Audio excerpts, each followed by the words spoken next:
अगर आप चाहते हैं कि अनीस फिल्म्स एंटरटेनमेंट के वीडियो सबसे पहले आप तक पहुंचे, तो हमारे चैनल को सब्सक्राइब जरूर करें और साथ में बेल आइकन को दबाना न भूलें। धन्यवाद।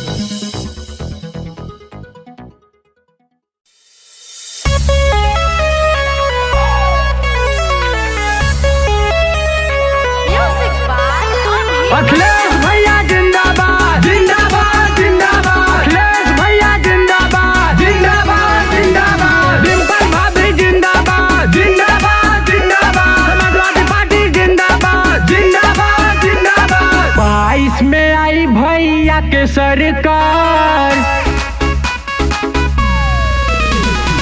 अखिलेश भैया के आई सरकार।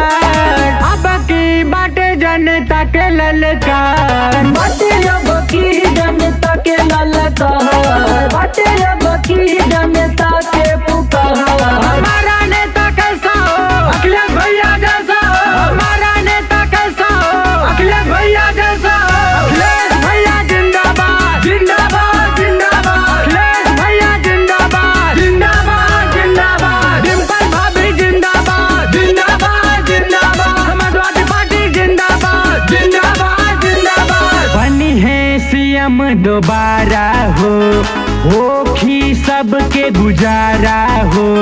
भैया अखिलेश और डिम्पल भाभी गरीबन के बनी है सहारा हो।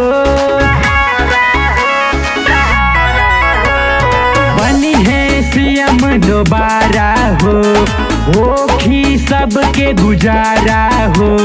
भैया अखिलेश और डिम्पल भाभी गरीबन के बनी है सहारा हो।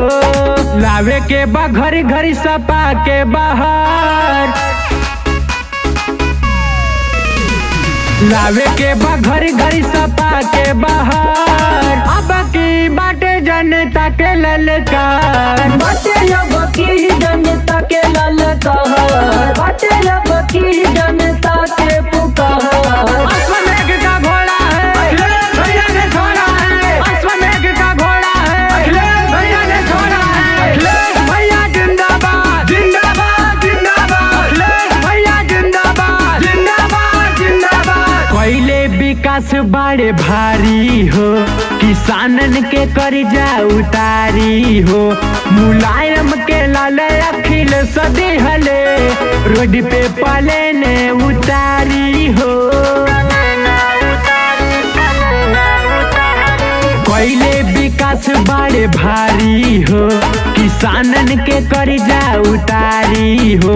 मुलायम के लाले अखिलेश दिहले, रोड पे पलेन उतारी हो।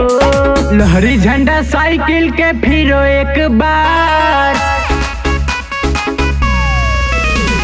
लहरी झंडा साइकिल के फिरो एक बार। अब की बाटे जनता के ललकार, बाटे अब की